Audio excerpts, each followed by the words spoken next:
Հավանաբար տեսած կլինեք Նիկոլ Փաշինյանի հիացական ժպիտը Էրդողանի կողքին կանգնած ու նրա ավելի արդար խաղաղություն հնարավոր է գիրքը բառացի կրծքին սեղմած, այդ պատկերը ինձ զգացողություն առաջացրեց ձեր մոտ։ Եթե դու ուրախ ես, որ հանդիպել ես Էրդողանի հետ, բայց Էրդողանը իր սրտի մեջ ուրիշ բան է մտածում։ Երբեք ու երբեք մենք այդ ցեղասպանությունը մեր ճակատից պետք է չջնջենք։ Մեր ճակատին գրված է հետի։ Երեք ասում է 1 միլիոն մարդ 15 թվականին, որ զոհվել են, եթե մնային մինչև հիմա, ինչքան կլներ հայ ժողովուրդը, ինչքան կլներ, դա կարելի է ուրանալ, չէ, կարելի է ուրանալ, ես իմ երեխին ոնց ուրանամ, իմ երեխեն, որ ինձ ուրանում է, ուրեմն սրբապղծություն է։ Այդ թուրքը դա փաթաթում էլ ինչ պետք է անես, կարաս ուրիշ բան մտածես, 1000 անգամ ներողություն, եթե ես թուրք եմ, դու թուրք ես, մենք իրար փաթենք, ով պետք է նեղանա, ոչ մեկը,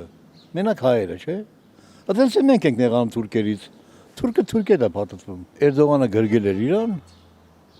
երևի սիրում է, էլի։ Ես զզվանք ապրեցի այդ պահը, ավելի ճիշտ տելևիզոր անջատեցի։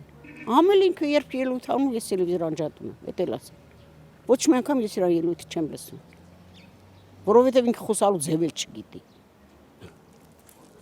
Ոնց որ հիստերիկալ շարժումները ինքը ջերմը պատճում է, բա ասում եմ, չէ։ Երևի թուրքի վաստակայ չի։ Դե ասում եմ, ինքը թուրքերի հետ է, հայերի հետ չի։ Ինքը հարգում է թուրքերի, ոչ թե հայերի։ Կստենտի այդ գիրքը չպիտի վերցնեմ։ Դա ոնց որ ասած, կնոջ հատկությունները, որ կնոջ ուզում են սիրաշահել վարդ են տալիս, ծաղիկ են տալիս, կամ դա սիրաշահում է։ Ոյ մամա ջան, մի ասայլի, այ հենց էդ էլի, իրա ոնց որ բրոնյա ժիլետնա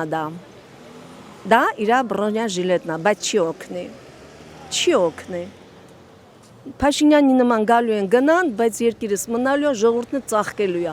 գալու է ուժը, հավատա գալու է, ու ես գիտեմ այդ ուժով է, գալու է, թող ինքը պատրաստվի,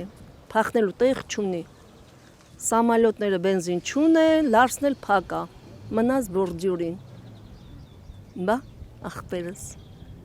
գնացի։